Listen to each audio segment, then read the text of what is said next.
Sud Radio, Les Irréductibles, 11h midi, Alexandre Devecchio. Les Irréductibles, chaque dimanche entre 11h et midi sur Sud Radio. Sécurité, économie, numérique, immigration, écologie. En cette année d'élection présidentielle, pendant 1 heure chaque semaine, nous débattons sans tabou des grands enjeux pour la France d'aujourd'hui et de demain. Ce dimanche, il sera question de la bataille contre l'islamisme avec nos 2 irréductibles de la semaine, Manuel Valls et Didier Lemaire. L'ancien Premier ministre a été en première ligne face à la terrible vague d'attentats des années 2015-2016. Didier Lemaire est professeur de philosophie. Il a enseigné pendant 20 ans à Trappes pour avoir alerté sur l'islamisation de cette ville et l'endoctrinement d'une partie de ses jeunes élèves. Il a été placé sous protection policière. Il raconte son histoire dans un essai qui vient d'être publié aux éditions Robert Laffont, Lettre d'un hussard de la République, avant qu'il ne soit trop tard. 1 an après la décapitation de Samuel Paty, avons-nous tiré les leçons de cet assassinat? Est-il déjà trop tard pour vaincre l'islamisme? Comment répondre à la menace sur le plan sécuritaire, mais aussi idéologique, intellectuel et moral? Nous en débattrons tout de suite avec nos 2 irréductibles de la semaine, Manuel Valls et Didier Lemaire. Sud Radio, Les Irréductibles, Alexandre Devecchio. Manuel Valls, Didier Lemaire, bonjour. Bonjour. Alors Didier Lemaire, commençons avec vous. Vous publiez cette semaine un essai intitulé « Lettre d'un hussard de la République avant qu'il ne soit trop tard ». Vous y racontez votre parcours de lanceur d'alerte. Il y a 1 an, vous avez été placé sous protection policière suite à des menaces et des propos haineux vous visant sur Internet. Vous avez dû renoncer à enseigner à Trappes où vous étiez professeur de philosophie depuis 20 ans. Que faites-vous aujourd'hui ? Aujourd'hui, j'écris. Je vais sur les plateaux, j'essaye de mobiliser l'opinion autour de la prise de conscience de la nécessité de transformer notre politique aujourd'hui en France pour combattre ce fléau. J'étais stupéfait en lisant votre essai que l'Éducation nationale souhaitait vous réaffecter à Argenteuil, ville qui, comme Trappes, est connue pour être une pépinière de l'islamisme et même du djihadisme. Oui, au mois d'avril, alors que je venais de quitter à la demande du rectorat mon poste à Trappes, on me propose, ou plus exactement, on m'impose une nouvelle mission. On me demande d'aller dans un lycée à Argenteuil, c'est-à-dire dans une autre pépinière islamiste de la région parisienne. Je suis alors obligé pour ma sécurité, je suis sous protection policière, c'est-à-dire qu'il y a en permanence autour de moi une escorte. Je n'imagine pas évidemment enseigner dans ces conditions je fais appel à un conseil, à une avocate qui fait jouer mon droit de retrait pour ne pas aller m'exposer dans ce lycée. Autre moment de stupéfaction en lisant votre livre, Jean-Michel Blanquer ne vous a pas reçu depuis les menaces contre vous. Enfin, même au moment des menaces, vous avez vu son équipe, je crois, mais vous n'avez pas eu de contact direct avec lui. J'ai vu en effet 2 de ses conseillers qui ont essayé d'envisager avec moi mon avenir professionnel. J'ai expliqué que je souhaitais une mission interministérielle de lutte contre l'islamisme. Évidemment, cette mission ne m'a pas été confiée et il n'est donc rien ressorti de cet entretien. Quand on vous lit, on sent que enseigner était votre passion, c'était toute votre vie. Comment vous vous sentez aujourd'hui? Est-ce qu'il y a un désœuvrement? Est-ce qu'il y a aussi le sentiment d'être abandonné par la hiérarchie, par l'institution? Alors, je suis triste de ne plus enseigner parce que chaque année, pour moi, la rentrée, c'était un véritable moment de bonheur de découvrir ces jeunes et de commencer ce travail de formation à l'exercice du jugement, au doute, à la libre pensée. Et d'ailleurs, à Trappes, j'ai passé de très très belles années, parmi les plus belles de ma carrière. Et c'est vraiment très triste de devoir quitter cette ville et ce lycée. Maintenant, il faut aussi prendre acte du réel. Ce n'est plus possible d'enseigner dans ces conditions à Trappes. C'est un sentiment de défaite de ne plus pouvoir enseigner? Oui, c'est la défaite de la République, je crois, avant tout. À Trappes, on a laissé ce quartier se transformer depuis les années 2010. En gros, ça commence en 2010. C'est ce moment-là où les premiers djihadistes arrivent d'Algérie et commencent à faire un travail en profondeur dans le quartier de transformation. On va passer très rapidement d'un islam normal, je dirais, comme pratique religieuse et spirituelle, à une pratique identitaire de la religion, à l'instauration de nouvelles normes, de de nouveaux mœurs dans la ville. Et progressivement, cette jeunesse ne va plus se reconnaître dans la société française. Et c'est bien là le problème. On est à un an après la mort de Samuel Paty, décapité par un islamiste. Est-ce que vous avez le sentiment que lui aussi a été abandonné? Est-ce que, rétrospectivement, il a été assez soutenu? Et ensuite, est-ce qu'on a tiré les leçons de ce terrible attentat? Il a été plus qu'abandonné. D'après le rapport officiel, des griefs lui ont été faits par sa hiérarchie. On lui a reproché une erreur, une maladresse, de ne pas maîtriser assez bien la laïcité. On lui a demandé des excuses. Donc l'institution non seulement ne l'a pas soutenu, mais elle a contribué d'une certaine manière aussi à la campagne de calomnie contre lui. Alors que Samuel Paty, je le rappelle, n'a pas montré, comme on le dit souvent dans les médias, des caricatures. Il a analysé, dans le cadre d'un cours, des documents qui peuvent choquer, bien entendu, mais je vous signale quand même que dans le cadre d'un cours d'histoire, il y a d'autres documents encore plus choquants. Quand on montre des images de la Shoah, par exemple, c'est encore plus choquant, je pense, pour des élèves. Donc c'est tout à fait étonnant de voir finalement une hiérarchie qui est donneuse de leçons, et qui ne soutient pas, et alors que la menace objectivement était très grande. Il y a une campagne de calomnie sur les réseaux sociaux, des appels à manifester, et il ne bénéficiera d'aucune protection policière. Manuel Valls, qu'est-ce que ça vous inspire, ce témoignage, et votre regard sur l'affaire Samuel Paty? Est-ce que vous craignez qu'on ait de nouveaux cas en tant qu'ancien ministre de l'Intérieur et Premier ministre? Oui, bien évidemment. L'assassinat effrayant de Samuel Paty est, parmi d'autres, mais un moment crucial pour notre pays, parce qu'au fond, il révèle bien l'idéologie islamiste, qui depuis des années, à travers des bourreaux, des terroristes, des cérébrés, bien évidemment, mais s'attaque à ce que nous sommes.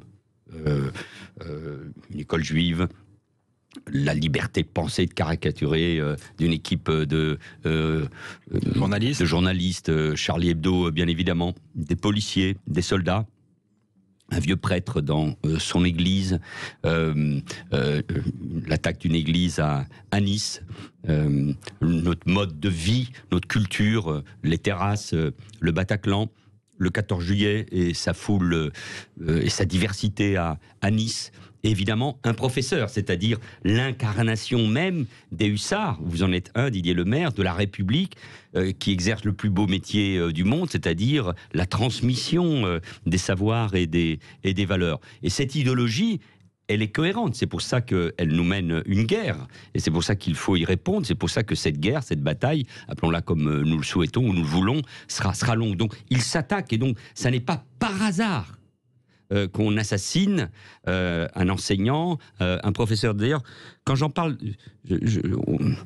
tout de suite remonte chez moi l'idée de dire que on a tué un homme, que sa souffrance a dû être terrible, effrayante. Il a dû se sentir d'ailleurs avant, Didier Lemaire le rappelait, seul et un peu abandonné par sa hiérarchie, dans le désarroi, parce qu'il ne sentait peut-être pas les soutiens, mais sa mort a été effrayante. Et donc, le ministre Blanquer a dit qu'il y aurait un avant et un après Samuel Paty. Bon, il a raison, et en même temps, ce sont des phrases qu'on entend souvent, j'ai dû en prononcer, moi aussi, de ce type, à chaque attentat. Et quand j'entends le témoignage de Didier Lemaire, pour qui j'ai beaucoup d'affection et d'admiration, je me dis, avec ce qu'il a vécu, et ce que d'autres vivent, avec tous ces lanceurs d'alerte, je pense à Jean-Pierre Aubin aussi, ce qu'on dit les uns et les autres depuis une vingtaine d'années, depuis l'apparition des territoires perdus de la République.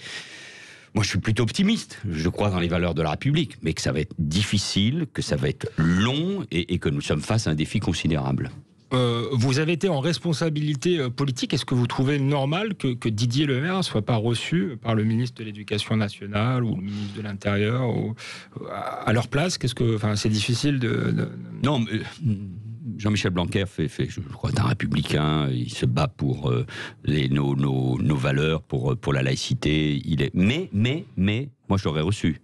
Je l'aurais reçu, y compris comme Premier ministre, parce que Didier Lemaire, comme d'autres, et aussi à travers, est à la fois un symbole, et puis son témoignage direct, au-delà du livre, son témoignage direct doit être intégré. C'est un élément, bien évidemment. Donc oui, il faut le recevoir, il fallait le recevoir. Merci Manuel Valls, merci Didier Lemaire. Vous restez avec nous sur Sud Radio dans Les Irréductibles. Peut-on éviter qu'une nouvelle affaire Samuel Paty se reproduise? Comment sortir de l'impuissance face à l'islamisme? Manuel Valls et Didier Lemaire répondront après la pause. Nous sommes de retour dans Les Irréductibles sur Sud Radio. Comment vaincre l'islamisme? Nous posons la question à Didier Lemaire et Manuel Valls. Lettre d'un hussard de la République avant qu'il ne soit trop tard, c'est le titre de votre nouveau livre, Didier Lemaire. Alors ce que j'ai apprécié moi dans ce livre, c'est le côté sans concession. Et je voudrais d'ailleurs en lire un extrait et faire réagir Manuel Valls. C'est un extrait du chapitre intitulé « Qui a tué Samuel Paty ?» Alors je lis.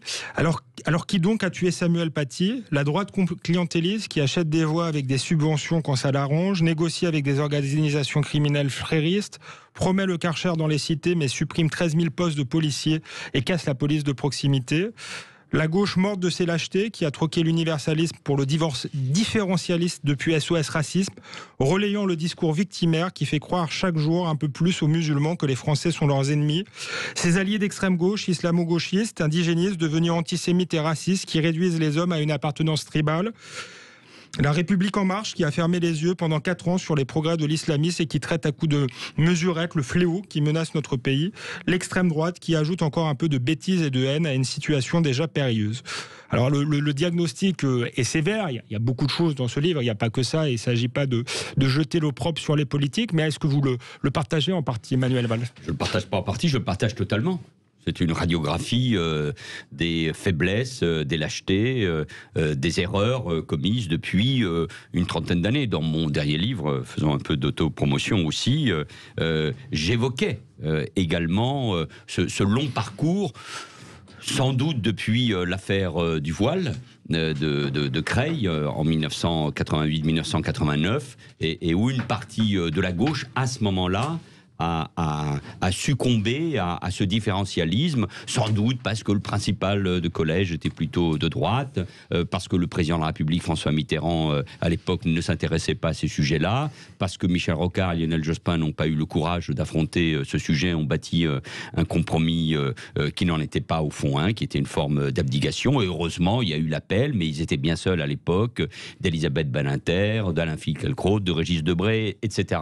Et pour ce qui me concerne, avec mes doutes, mes hésitations évidemment, j'étais élu Argenteuil, puis ensuite à Évry, je me suis senti bien seul. Et Didier Lemaire, quelques années après, ou d'autres comme tous ces lanceurs d'alerte, nous avons été, parce que nous évoquions ces sujets-là, parce que nous mettions le doigt sur le danger de l'islamo-gauchisme, de l'islamisme tout simplement, la montée de l'antisémitisme, nous étions accusés d'extrême droite, fasciste, circulé, il n'y a rien à voir. Le seul fait de critiquer l'islamisme, d'essayer d'ouvrir le débat, y compris au sein même de l'islam, sur ce qui passait, faisait de nous des islamophobes, je mets des guillemets, et des racistes. Je pense que les choses ont changé, que l'opinion est aujourd'hui consciente de ce qui se passe, mais ça veut pas, il ne faut pas agir, et que l'un des grands sujets, c'est évidemment l'école et l'évolution de son institution. Hors micro, nous l'évoquions avec Didier Lemaire, les enseignants sont seuls, sont devant... C'est la première ligne face à cela. Mais c'est derrière toute l'institution, l'État, les responsables politiques qui doivent agir, parce que c'est en train de gangréner en profondeur une partie de notre jeunesse, de nos quartiers et aussi de notre administration. Vous avez été lanceur d'alerte, mais vous avez été aussi responsable politique. Surtout responsable politique. Et on a tout de même le sentiment, je ne vous vise pas particulièrement vous, mais d'une grande impuissance du pouvoir politique. Vous avez été... le ministère de l'Intérieur parle aujourd'hui de 70 mosquées dans le collimateur. On se demande pourquoi elles n'ont pas été fermées depuis 2015.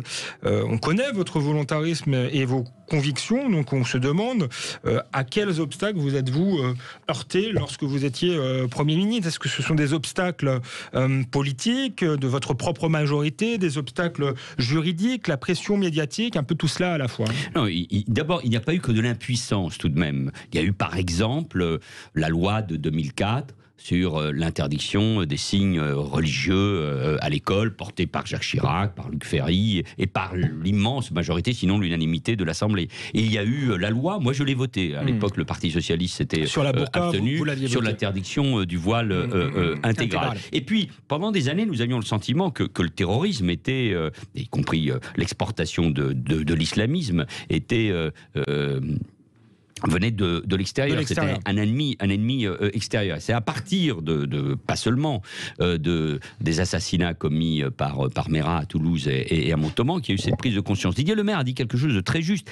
On parle beaucoup de l'Algérie aujourd'hui, mais il y a 60 ou 70 ans. Et on n'a pas suffisamment pris conscience des effets, des conséquences de la guerre civile algérienne, de la décennie de terreur dans les années 90, et ce que cela a représenté ensuite d'exportation de l'idéologie et des méthodes de tout. La décapitation d'un enseignant en France a été précédée par la décapitation de dizaines d'enseignants en Algérie. Donc c'est à partir de ce moment-là qu'on a voté des lois fortes, puissantes, qu'on a commencé à fermer des mosquées, qu'on a déchu de la double nationalité un certain nombre de terroristes. Mais c'est vrai qu'à partir de 2014-2015, on rentre dans une autre phase qui est de s'attaquer avec tous les instruments du droit à cela. Mais ça n'est pas uniquement un problème de droit, ce n'est pas uniquement un problème de dissolution d'associations ou de mosquées, c'est un problème d'idéologie. C'est un problème, je me permets de le dire, presque de philosophie. Comment on s'attaque à cela au sein de l'islam? Comment,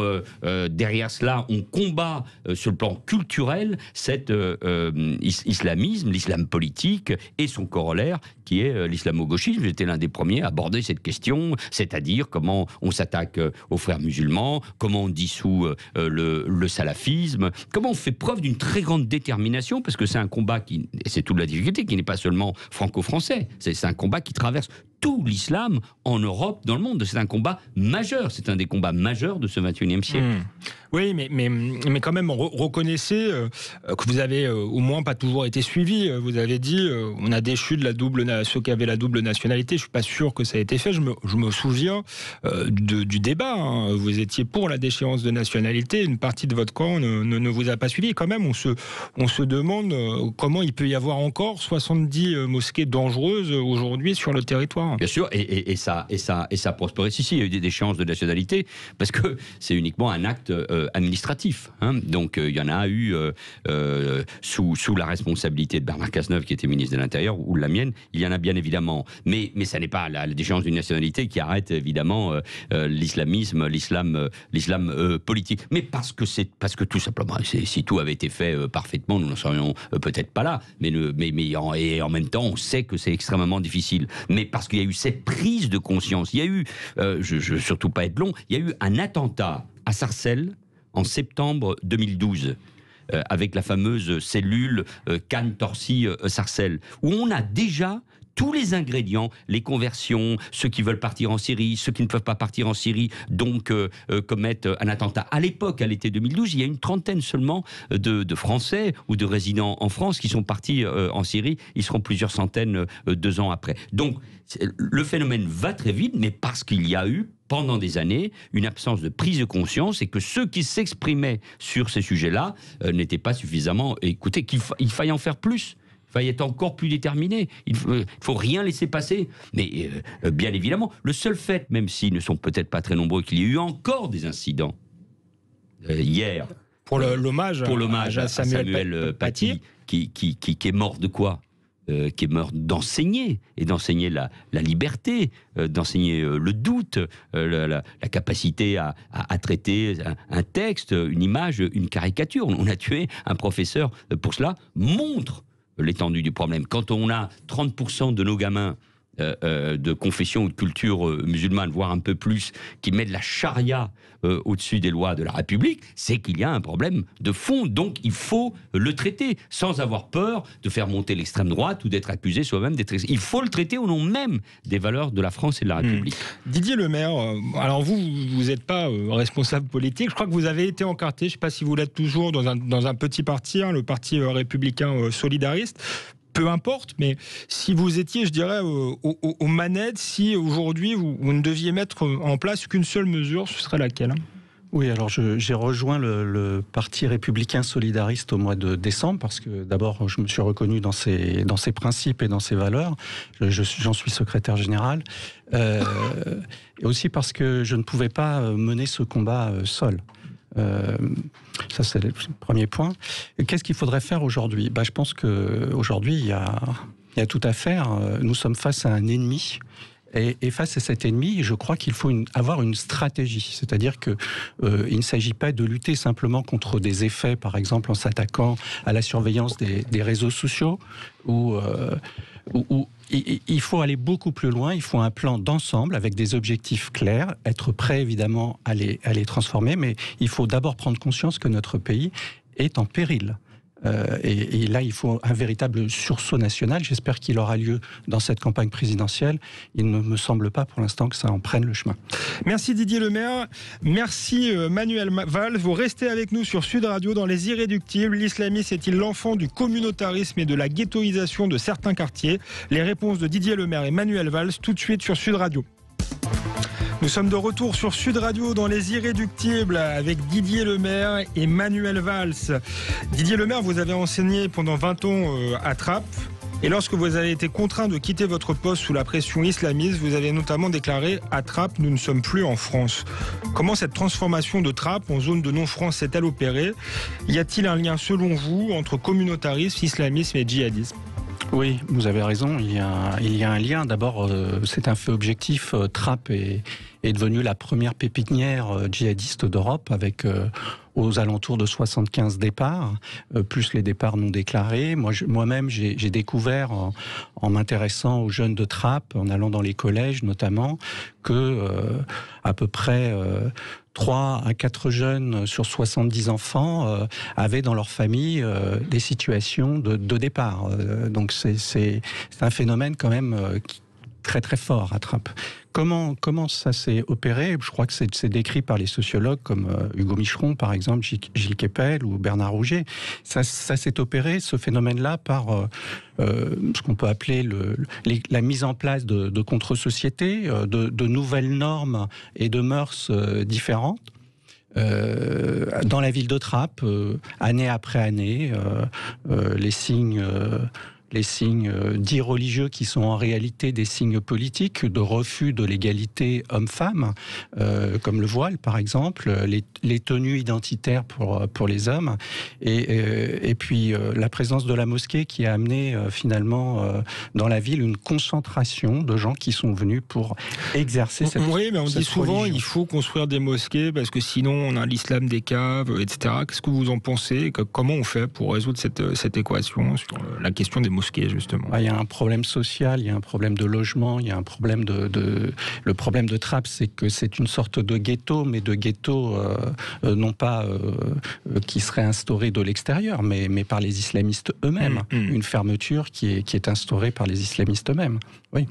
Mais on a abandonné cette ville. Moi, en 2018, j'ai écrit au président de la République avec Jean-Pierre Aubin une lettre lui demandant de ne pas laisser ces jeunes aux mains des islamistes. Et je constate que depuis 2018, rien n'a été fait pour cette ville, qui aujourd'hui est entre les mains de personnes qui font le jeu politique de ces groupes. Manuel Valls, quand vous étiez à Ivry, vous avez pu observer et dénoncer vous-même cette communautarisation. Parfois, dans des termes polémiques, on se souvient que vous réclamez plus de blancs sur votre marché. Comment est-ce qu'on est arrivé là, à cette concentration ? Et est-ce que, oui, il y a un lien entre les concentrations de population et les dérives islamistes ? J'avais évoqué quand j'étais maire un apartheid territorial, social, ethnique, je rajoute religieux. Je me suis battu, y compris c'était des éléments presque symboliques, contre la transformation d'un Franprix au cœur du quartier des Pyramides, en Franprix uniquement halal, sur la base, paraît-il, d'une étude qui montrait qu'il y avait une immense majorité de musulmans, et les retraités à la maison de retraite du quartier étaient venus me voir en disant mais enfin c'est là où on va acheter une bouteille de vin, notre saucisson, etc. Et donc on est en train de transformer notre pays, notre quartier, notre ville. C'est un phénomène très long qui remonte à la concentration de l'habitat social avec une immigration de plus en plus pauvre pauvre et de plus en plus structuré. Sur la base, vous vous rappeliez l'écrit de Didier Lemaire il y a un instant, sur la base d'une forme de compromis, même politique. À gauche, à moi les pauvres, à droite, à moi les quartiers plus riches, et ainsi la vie est belle et on pourra se faire élire et réélire en permanence. Donc il y a eu un aveuglement, et puis il y a eu, heureusement, Keppel, Rougier, d'autres, ils viennent d'être cités, avaient fait ce travail sur l'évolution, y compris de l'islam dans toute une série de pays, notamment du Maghreb, l'arrivée d'une immigration récente marquée par cet islam, le rôle évidemment beaucoup plus important que les mosquées des paraboles, d'Internet, de l'imam Google, la radicalisation des jeunes s'est faite souvent dans des associations, dans des mosquées, au contact d'un imam. Il s'est fait beaucoup aussi, cette radicalisation, elle s'est faite beaucoup sur les réseaux Internet. Donc c'est la transformation progressive de l'islam, et dans des quartiers ou dans des départements, ça peut être vrai à Trappes, ça peut être vrai à Sevran, ça peut être vrai à Lunel aussi, en région, où en effet, par un fait culturel, il y a une majorité dans des quartiers, voire dans des villes demain, marquées par cet islam, et c'est un élément d'identité qui a offert une forme de cohérence à une partie de la jeunesse qui ne se sent ni française ni du pays d'origine de ses parents, et qui prend cette identité comme l'étendard d'une haine de ce que nous sommes, c'est-à-dire une terre chrétienne, une terre juive, une terre musulmane aussi désormais, une terre républicaine et laïque. C'est la haine de la France, c'est la haine de l'Occident. C'est pour ça que c'est un affrontement civilisationnel et qu'il nous faut nous défendre une civilisation dont l'une des bases, c'est la tolérance, le respect de l'état de droit, l'égalité femmes-hommes, le respect de la liberté, de la caricature, du droit de critiquer les religions. Donc c'est pour ça que c'est un combat au-delà même des mesures de prise de conscience. Or, je sens bien qu'il y a en permanence une hésitation dans notre société parmi les responsables politiques, une volonté de mettre les choses parfois sous le boisseau. Non, il faut affronter ce sujet. Et pour ce qui est des élus locaux, vous l'avez été, est-ce qu'il y a des élus locaux qui sont dans le clientélisme, et à ce moment-là, comment l'État peut lutter contre ça dans une démocratie, en sachant parfaitement la réponse. La réponse, moi, je peux toujours commettre des erreurs, mais je n'ai jamais rien cédé, ni sur la demande de modification de la nourriture pour la restauration scolaire, sur ce qui se passait sur l'espace laïque, sur la question des associations, notamment les associations sportives qui ont été contaminées par l'islam politique. Donc il ne faut rien céder, ni dans le discours, ni dans la pratique, ni dans la réalité. Vous le savez, certains cèdent. Est-ce que l'État doit reprendre la main, que peut faire le préfet dans ces cas-là, par exemple ? Moi, je crois, mais c'est un sujet qui va bien au-delà, que dans un certain nombre de villes qui sont marquées au fer rouge, qui sont sous l'emprise des réseaux islamistes, mais aussi, alors parfois ça va de pair, mais pas seulement, des réseaux de drogue, de la délinquance et de la pauvreté qui échappent totalement aux maires. Oui, moi je pense qu'il faut d'une certaine manière une gestion directe de l'État. C'est pas facile pour des raisons juridiques et conseillées. Il le faut. C'est ce qu'on avait proposé pour un certain nombre de quartiers. C'est ce qu'il faudrait faire. On y arrive d'une certaine manière à Marseille pour détruire des quartiers, pour reconstruire des écoles. Au fond, la question que nous avons derrière, c'est celle du peuplement. Alors, c'est deux sujets qui sont pas totalement liés. Il y a la question du peuplement qui amène à travers l'immigration à ce qu'on crée ces véritables ghettos. Et ensuite, en plus, il y a le danger, le péril de l'islamisme. Donc, il faut les deux. Par exemple, moi, je continue de penser qu'à travers une déclaration politique, il faut clairement mettre hors jeu le salafisme. Ça n'est pas ça qui réglera le problème de fond, mais il faut des affirmations puissantes de l'État, de la République et des responsables publics pour dire clairement, voilà notre adversaire. Et parce qu'il faut mobiliser l'ensemble, pas seulement de l'État et des administrations ou des politiques publiques, mais des Français sur le danger qui mine notre société. Vous l'avez dit, le salafisme prospère aussi sur des politiques de peuplement qui ont été malmenées, sur la question des flux migratoires qui ne sont plus maîtrisés. Dans le Figaro, vous avez fait une tribune récemment où vous disiez clairement il faut arrêter l'immigration, y compris le regroupement familial. Pourquoi vous l'avez pas fait lorsque vous étiez ministre de l'Intérieur, Premier ministre, etc. Oui, mais on tire des leçons, parce que d'abord les mêmes politiques d'immigration, honnêtement, sont menées depuis une quarantaine d'années. gauche et droite confondues.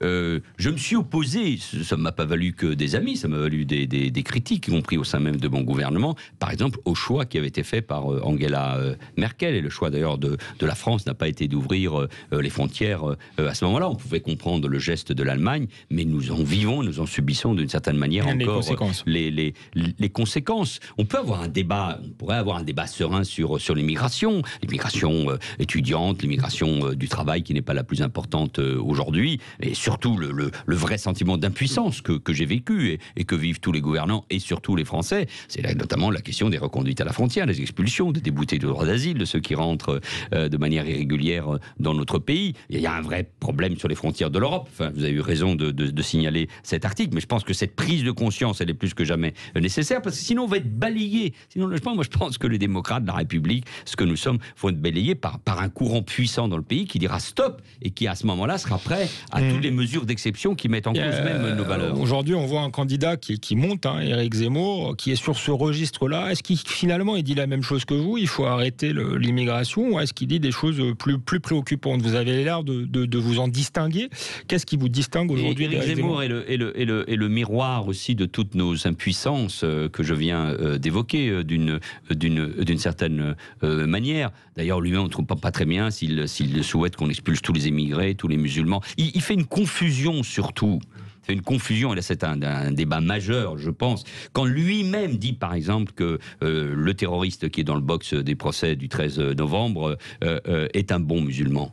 Quand il dit ça, il confond le terrorisme islamique avec l'ensemble de l'islam. Et là, il crée les prémices d'une confrontation qui peut être particulièrement terrible. Et moi, je continue de penser, malgré le fait que l'islam s'est arrêté d'une certaine manière au Moyen-Âge, qu'il n'y a pas une pensée profonde de rénovation de cette religion, que si on confond islamisme et islam, si on confond terrorisme et musulmans, on va à la confrontation et à la guerre civile que dénonce lui-même Éric Zemmour. Et comme républicain, je ne l'accepte pas, même si je suis lucide sur le débat, la fitna qui existe au sein de l'islam, c'est-à-dire la césure au sein de cette religion.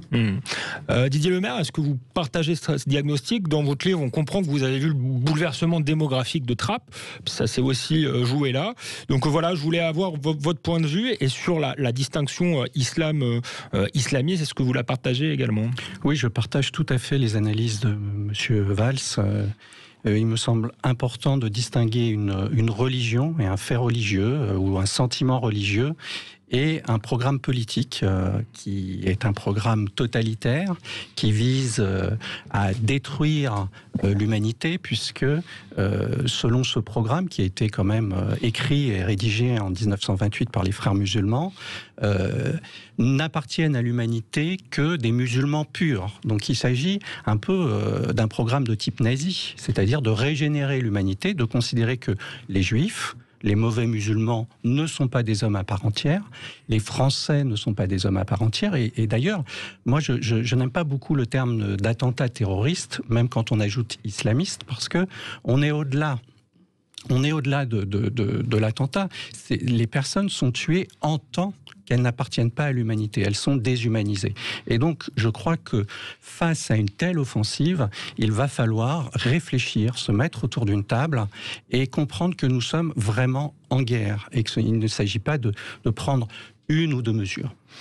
Merci Didier Lemaire, merci Manuel Valls. Vous restez avec nous sur Sud Radio dans Les Irréductibles. Allons-nous vers de nouvelles guerres de religion, vers un choc des civilisations? Comment l'éviter? Manuel Valls et Didier Lemaire nous répondront après la pause.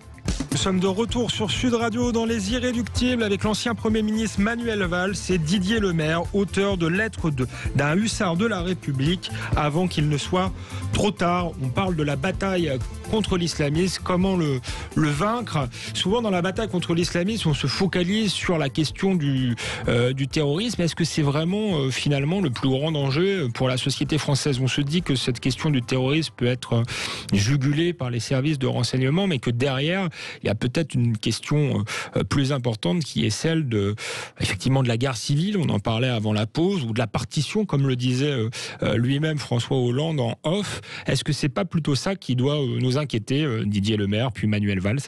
En 2018, c'est le constat que je faisais dans ma lettre au président de la République. Je le félicitais pour pour la réforme des renseignements territoriaux et de la politique qui était menée pour surveiller les terroristes potentiels.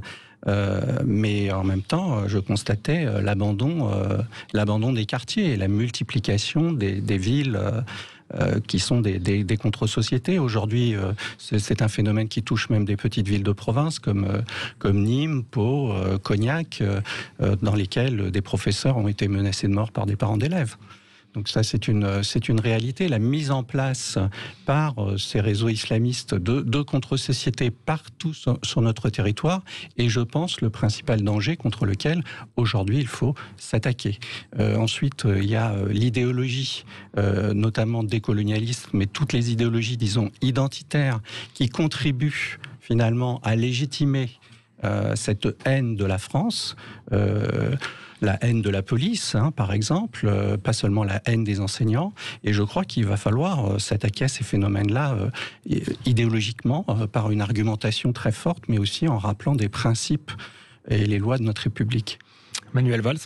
Bon, nous faisons face toujours à un danger, il faut le rappeler, terroriste, extérieur bien évidemment, parce que Al-Qaïda, l'État islamique, ces nébuleuses se reconstruisent, et d'une certaine manière, la victoire des talibans en Afghanistan peut leur donner de la force. Regardons aussi, par exemple, la situation très périlleuse en Algérie ou en Tunisie, évidemment au Sahel. Donc tout cela représente un vrai danger, cet ennemi extérieur dont j'avais parlé en 2012, et il y a surtout un adversaire, un ennemi intérieur, qui est né dans notre propre société. Ce sont souvent des Français, des jeunes Français, qui peuvent passer à l'acte. Ça peut être aussi des individus issus de l'immigration régulière ou irrégulière, ou des déboutés du droit d'asile. Bon, donc, mais on a là un vrai danger. Cette idéologie totalitaire, ce fascisme vert, joue sur le temps. La fabrique, par exemple, de terrorisme que représentent les prisons, je ne parle même pas des sorties de prison de terroristes condamnés il y a quelques années, mais la radicalisation, comme on dit, de jeunes détenus à des courtes peines, montre l'évolution, d'ailleurs, y compris de la stratégie des terroristes, qui vont jouer sur le temps. Et en effet, la pénétration en profondeur dans la société, dans les quartiers, dans les associations, évidemment dans la communauté ou parmi les musulmans. Donc oui, et eux, ils ont le temps.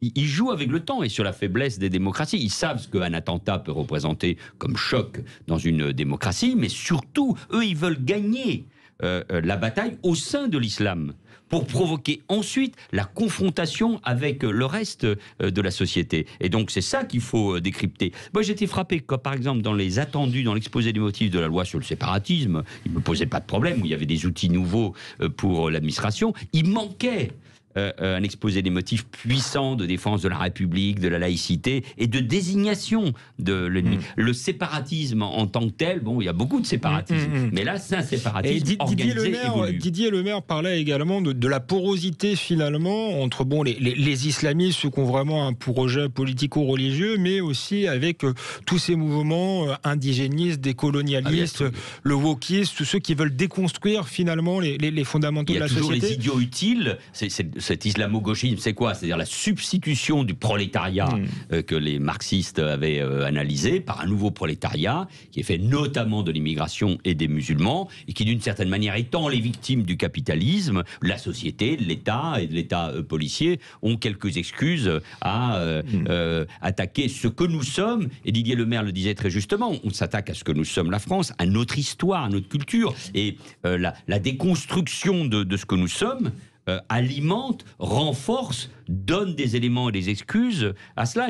J'étais frappé, par exemple, par les propos d'Alexis Corbière, il y a quelques heures, un des proches de Jean-Luc Mélenchon, qui a des propos ambigus, on peut toujours s'interroger sur le travail des enseignants, mais au fond, visait à dire, attention, il y a des images qu'il ne faut pas montrer, comme si, en particulier, Samuel Paty n'avait pas utilisé, fait preuve de pédagogie, d'intelligence au moment de l'enseignement de ces images. Donc là, ça veut bien dire qu'au sein même de notre pays, parmi les responsables politiques ou philosophiques, il y a en effet ceux qui n'aident pas la défense des valeurs. Didier Le Maire voudrait intervenir, vous répondre peut-être. Oui, il faut prendre acte du réel aussi, et c'est le point à mon sens le plus important, sortir du déni. En 20 ans, je crois, sauf erreur de ma part, 60 000 juifs ont quitté notre pays. C'est un signal quand même très fort. C'est le signal d'un problème de société vraiment fondamental. La République n'a pas protégé ces personnes. Elle ne les a pas protégées. Et elle ne les protège toujours pas. Et je crois qu'on a là quelque chose de vraiment d'un indicateur de notre aveuglement. L'antisémitisme est l'indicateur. J'étais très seul, vous savez. Là-dessus. Et à chaque fois, ça me hérisse les poils au sens le plus fin. J'étais très seul.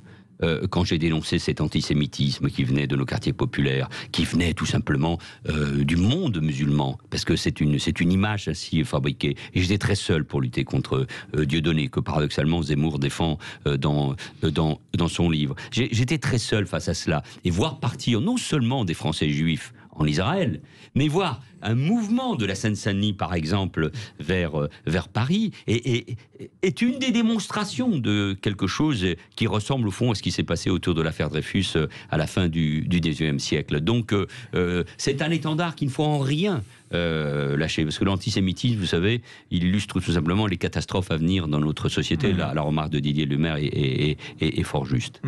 On parlait tout à l'heure des idéologies de la déconstruction qui se nourrissent aussi du ressentiment et de la difficulté d'intégration d'une partie de notre jeunesse, notamment la jeunesse d'origine étrangère. Emmanuel Macron semble vouloir entreprendre, alors on ne comprend pas toujours parce qu'il n'a pas toujours le même discours, mais entreprendre une forme de réconciliation des mémoires, notamment sur la question algérienne. Qu'est-ce que vous avez pensé de ces paroles sur le 17 octobre 61 hier du président de la République? Est-ce qu'il a raison de s'excuser d'une certaine manière au nom de la France, ou est-ce que dans ce contexte-là, il faudrait attendre peut-être que l'Algérie fasse elle-même un travail, cesse de vivre sur la rente mémorielle, comme d'ailleurs l'a dit le président de la République lui-même. Qu'un chef de l'État, à un moment, fasse un discours important sur une page sombre de notre histoire, cela peut me paraître utile. Ce fut le cas, évidemment, du discours du Veldiv du président Chirac. Je pense que, d'une manière générale, cependant, ce travail doit être laissé aux historiens. Et alors, pour ce qui concerne l'Algérie, même si je sais l'émotion, et à gauche, et évidemment parmi les Algériens et ceux qui ont subi les coups de matraque et qui ont perdu des proches en 1961, nous avons, et d'ailleurs c'est un grand journaliste de gauche, Pierre Birnbaum, qui a beaucoup écrit sur cette question-là, nous avons un problème avec l'Algérie.